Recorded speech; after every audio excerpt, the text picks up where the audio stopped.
아직 저도 성장을 많이 해야 되겠네요. 그런 얘기하고 좀 뭐 이번 좌절감이 저한테는 좋은 자산이 될 것 같습니다.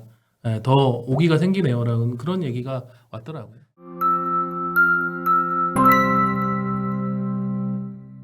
광주 FC의 정말 아시아를 놀라게 했던, 대한민국을 놀라게 했던 정말 기나긴 여정이 제다에서 좀 그렇게 아름답지만은 않은 방식으로 일단 멈춤이 됐습니다. 뭐 아름답지 않다고 했지만 저는 개인적으로 굉장히 좀 멋있다고 봤는데 좀 그렇지 않게 보시는 분들도 많기 때문에 가치 중립적인 표현을 좀 썼고요. 일단 결론부터 말씀드리면 8강에서 UCL급 스쿼드인 알 힐라를 만나서 0대7로 참패를 했습니다. 어떻게 보셨는지 간단히 한마디씩만 일단 좀 해볼까요? 총평을. 제가 예상한 네. 질 수 있는 최악의 시나리오로 졌다. 물론 이제 광주가 자신들의 방식으로 계속 이제 부딪힌 부분에 대해서는 그 용기나 그런 네. 그 신념에 대해서는 박수를 쳐주고 싶지만 이렇게 지는 거는 진짜 최악의 시나리오인데. 네. 오케이. 그 상황을 졌습니다. 김윤중 기자는.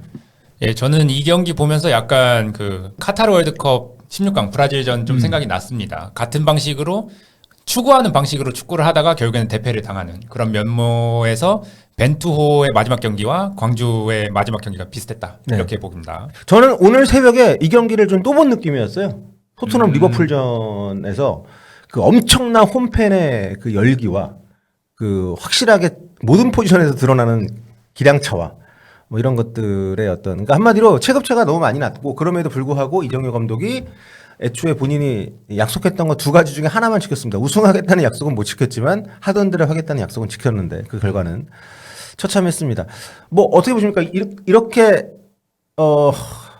자기 축구 하고 진 것이 옳은 선택이냐, 아니면은 어차피 졌더라도 최대한 버틸 때까지 버티는 좀 올라갈 수 있는 축구를 했어야 됐다. 어떻게 보십니까? 저는 우주방어 전략을 했다고 한들 안 졌을까요?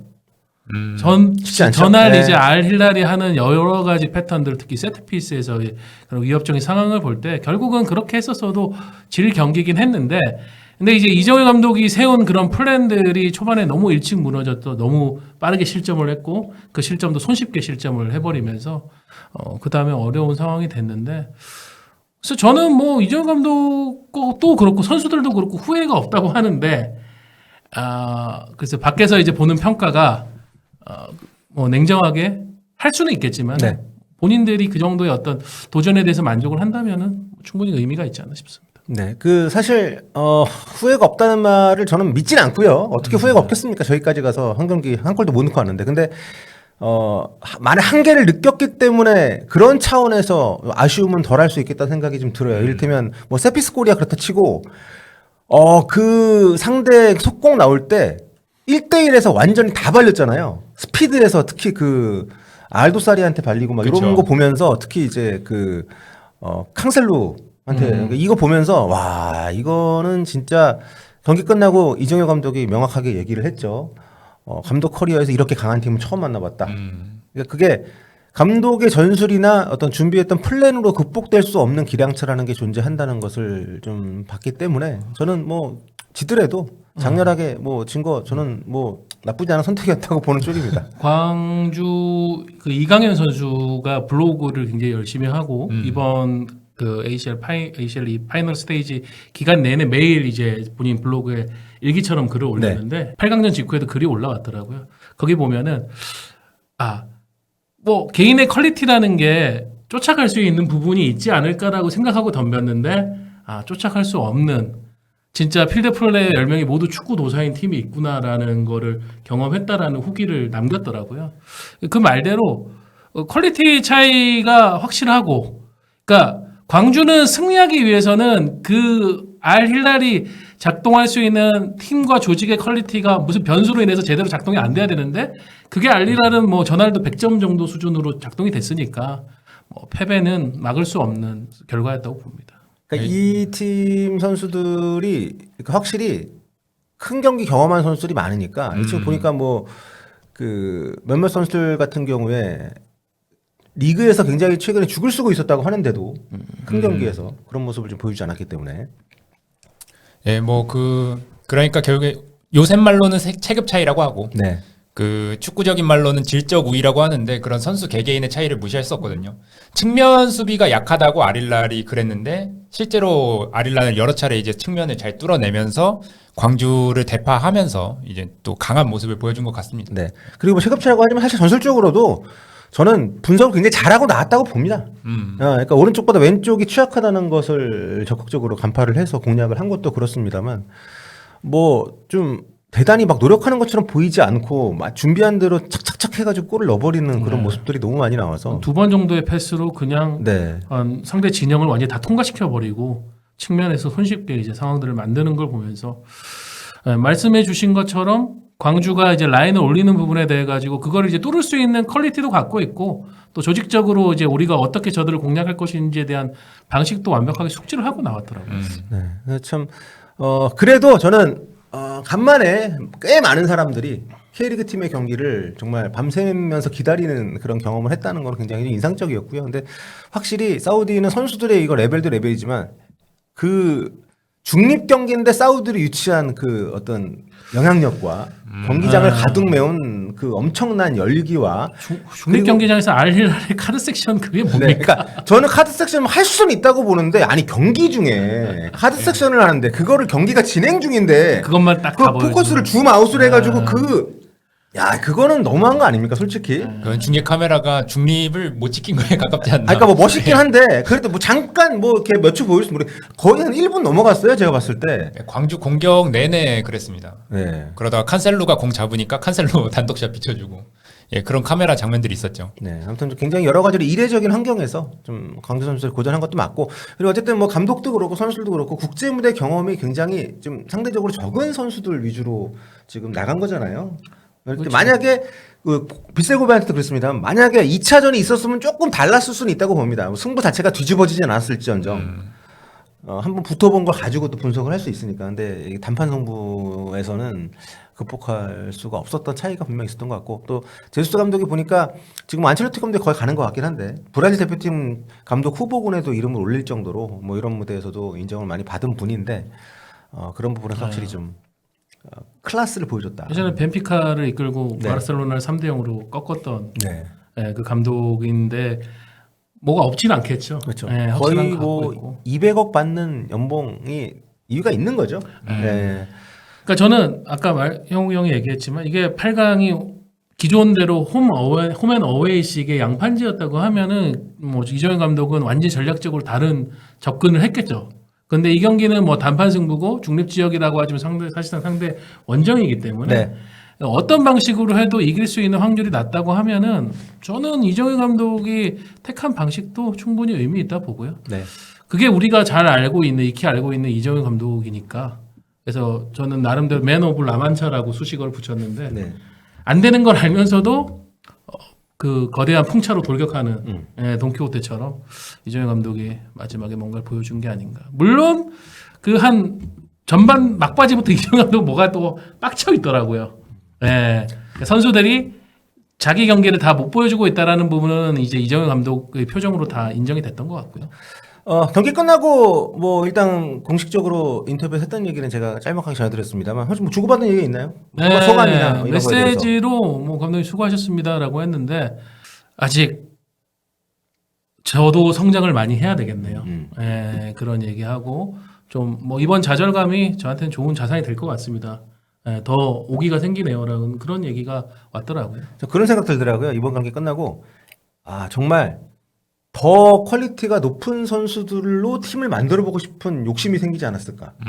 뭐 지금 선수들에 대한 애정과 물론 믿음이 있겠지만 뭐 그런 생각이 좀 들었을 만큼의 어떤 차이는 분명히 있었고 그리고 뭐 다들 어쨌든 지금 우리가 너무 이정효를 사랑하고 이정효 감독이 잘 해왔기 때문에 이정효 감독에 대해서 우리가 당연히 인정은 다 하고 있지만 어쨌든 감독의 차이도 있었다고 봐야 되는 거잖아요. 네. 이번 경기 내용에서도 뭐 그랬습니다만 네. 경기 흐름을 완전히 기울어가는 상황에서 전혀 이걸 또 바로잡지도 못했었고 그런 것들이 이정현 감독 본인이 얘기했던 것처럼 성장 또는 어떤 앞으로 더 멀리 갈 수 있는 그런 또 연료가 될 수 있지 않을까 이런 기대감을 갖게 합니다. 뭐 사실 몸값도 그렇고 이 8강만이 아니라 본선에 올라온 24개 팀 가운데서도 굉장히 좀 부족한 수준 아니었습니까?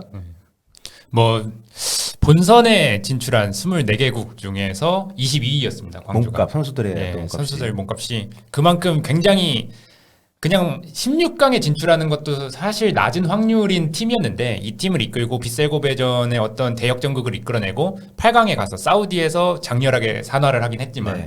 예, 8강까지 올라간 거는 충분히 그 박수 받을 만한 일이라고 네. 생각을 합니다. 그리고 아무튼 사우디가 투자를 많이 하면서 지금 AFC에서 그 외국인 그 선수 제한 그 한도를 없애버렸습니다. 네, 그렇기 때문에 저렇게 아리랄 같은 경우도 11명 중에 이제 9명이 외국인으로 구성이 된 선발 그쵸. 라인업이 가능했고, 근데 유럽에서는 뭐 흔한 일이니까요. 네, 뭐 그렇기 때문에 이거 자체가 뭐 편파적이라고 볼 수는 없는 건데, 다만 쓸 수 있는 자금력의 차이가 있고 각각의 로컬 룰이 많이 달랐었던 아시아적인 이런 환경을 감안하면 당분간은 사우디의 저 아성을 건드릴 곳은 좀 없어 보이지 않나. 뭐 모든 부분에서 제도나 활용할 수 있는 방안이나 그런 기울어진 운동장이죠. 거기다가 이제 파이널 스테이지라는 제도까지 만들어가지고 네. 홈앤 어웨이가 만들어낼 수 있는 이변의 가능성까지도 완전히 없애버렸기 때문에 네, 저 부분은 뭐 지금 광주만이 아니라 자금력이 상대적으로 딸리는 동아시아 팀들 대다수에게 이제 엄청난 벽으로 작용할 것 같습니다. 그리고 저게 이제 비사우디, 비중동 지역 팬들을 약간 좀 무시하는 선택이죠. 왜냐하면 다른 동아시아 지역이나 뭐 어떤 다른 나라에 있는 팬들은 홈 경기를 볼 기회를 박탈당한 거니까. 네. 네, 그런 여러 가지 면에서 아쉬움은 있긴 한데. 물론 이제 ACL 엘리트를 출범하면서 우승 상금이라든가 여기 참가하는 팀들에게 지원하는 경비라든가 이런 것들을 또 과거 ACL 시절보다 더 늘렸잖아요. 맞아요. 사우디 그 돈이 결국은 사우디의 그쵸. 엄청난 스폰서로부터 나오는 거는 부정할 수 없는 부분인데. 그 덕분에 업그레이드가 된 건 맞습니다. 네. 근데 이제 그렇다고 해도 경쟁 자체는 최대한 좀 공정하게 가야 되지 않나. 그렇게 가도 제가 볼 때는 사우디가 유리할 것 같거든요. 네. 지금 남은 8강 일정도 다 그렇게 됐잖아요. 그렇죠. 네. 지금 뭐 저희가 이제 다음 얘기에서 이제 본격적으로 사우디 얘기를 조금 더 하려고 할 건데, 근데 이제 전날 또 화제가 됐던 거는 지금 사진에 있는 저 장면이잖아요. 아, 그렇죠. 네. 네. 저게 영상으로 보면 빡치지 않을 수 없는 장면인데, 이정효 감독이 경기 끝나고 아까 뭐 승리 축하 내지는 뭐 수고했다 인사를 하러 가는데 갑자기 제주스 감독이 막 입을 털면서 네. 조심하라고. 거부를 했죠. 네. 많은 분들이 이제 복화수를 동원해가지고 뭐라고 얘기했을까 했는데, You talk too much로 읽혀졌다. 네, 근데 제스 자체가 일단 그랬는데 이정효 감독의 반응이 있었잖아요, 거기에 대해서. 뭐 신경 안 씁니다. 아, 그렇죠. 다시 안 본 사람이라고 다시 볼 수도 있지, 그래. 다시 볼 수 있는데 네. 저는 이제 그 표현은 이정효 감독의 약간 사족이라고 생각을 해요. 네. 뭐 이정효 감독이 그냥 쿨하게 날리든지 하면 되는데 이정효 감독도 약간 뒤끝이 있었고 저는 뭐 조르제 제수스 감독도 굳이 저렇게 할 거면은 사전 기자회견 때도 한번 뭐라고 날리든지 대승하고 나니까 와가지고 완전히 확인 사살하는 것처럼 저런 식으로 행동하는 것도 좀 그렇게 사람이 마음이 커 보이지는 않는다는 생각이 들었어요. 아무튼 뭐 오해였는지 어떤 발언에 긁힌 건지는 공식적으로 확인된 건 없고요. 네. 다만 이제 경기 끝나고 나서 공식 기자회견 때는 또 광주에 리스펙트를 보냈습니다. 일단 뭐 물러나지 않고 이렇게 좀 맞붙어서 싸워준 거에 대해서 굉장히 네. 고맙다는 얘기도 했었고, 특히 이날 그 광주 선수들이 그 아리랄 팬들한테 가서 따로 또 인사를 했잖아요. 광주가 네. 늘 하는 것처럼. 네. 그 모습에 대해서도 아리랄도 공식 계정에 고맙다고 올리고 현지 팬들도 굉장히 놀라는 반응을 또 했던 그런 일화가 있었습니다. 뭐 짧게 잠깐 그 말씀을 드리면 다른 이제 8강 나머지 경기들에서 사우디 팀들은 다 올라갔고요. 나머지 하나 이제 카타르 알사드가 올라가느냐 마느냐 했는데 카타르 알사드는 그 일본의 가와사키 가와사키한테 지면서 유일하게 끝에. 일본 팀이 지금 한 팀이 4강에 올라가 있는 네, 상태입니다. 접전이었죠. 네. 자, 아무튼 광주에 정말 놀라운 여정이었습니다. 뭐 좀 재정적으로도 그렇고 선수들의 어떤 커리어를 봐도 그렇고 ACL 8강이라는 것은 정말 꿈도 못 꿨던 그러니까 이번 ACL 시작할 때만 해도 네. 게다가 첫 출전이잖아요. 시민구단으로 굉장히 어려운 처지에서 아무튼 이조희 감독 대단하다는 얘기, 선수들 대단하다는 얘기 말씀드리면서 이 이야기는 여기 정리하도록 하겠습니다.